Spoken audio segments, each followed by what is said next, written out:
Nobel explica.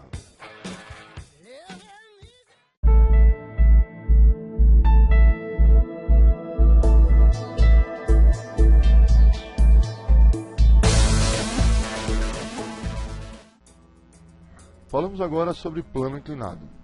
O plano inclinado, na verdade, está numa categoria muito especial.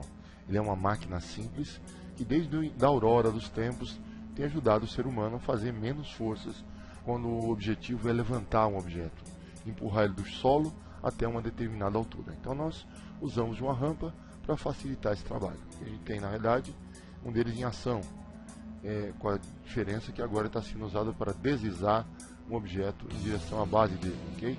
Quando você solta, a tendência dele é de escorregar.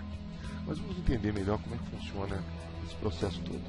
Então você vê aqui um objeto, onde a gente evidenciou a presença do centro de gravidade dele, e aí nós vemos a presença da força-peso e da reação normal de apoio, que é uma espécie de reação à presença da força-peso, uma força feita pela superfície sobre o bloco que impede ele afundar na própria estrutura da superfície.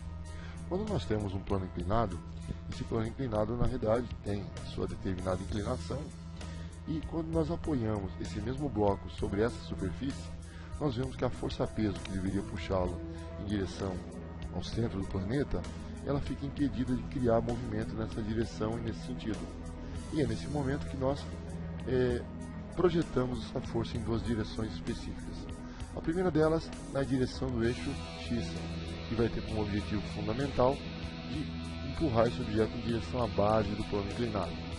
E a outra projeção seria a parte da força-peso projetada na direção do eixo Y. Veja agora, os eixos X e Y são ângulos, ou melhor, são inclinados e formam um certo ângulo, que é o ângulo, mesmo ângulo que é o ângulo θ, em relação à superfície. Okay? Essa projeção do eixo na direção Y, ela é contrabalanceada pela reação normal de apoio. Assim, esse corpo não se move nem para dentro do plano inclinado, nem para fora dele. Então a única força que tecnicamente não é cancelável é a componente Px.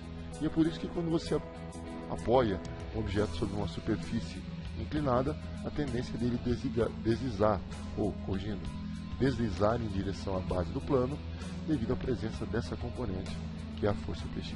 Okay? Então agora, se nós tivéssemos que calcular essas componentes Px e Py, nós começamos inicialmente calculando o peso desse objeto, que é obtido sempre por massa vezes gravidade. As componentes Px e Py são respectivamente calculadas multiplicando-se massa e gravidade, que é o próprio peso, pelo seno de θ e pelo cosseno de θ. Perceba, nós usamos o ângulo θ, que é o ângulo da base. O tradicional é quando se decompõe uma força qualquer, que se use o ângulo formado entre a força e o eixo X. Nesse caso aqui nós tínhamos um ângulo que é desconhecido, está lá em cima. Então nós trocamos a função cosseno pela função seno, para se poder utilizar não o ângulo lá de cima, mas o ângulo da base do plano inclinado, ok? E esse é todo o segredo que existe ao se calcular essa componente, ok?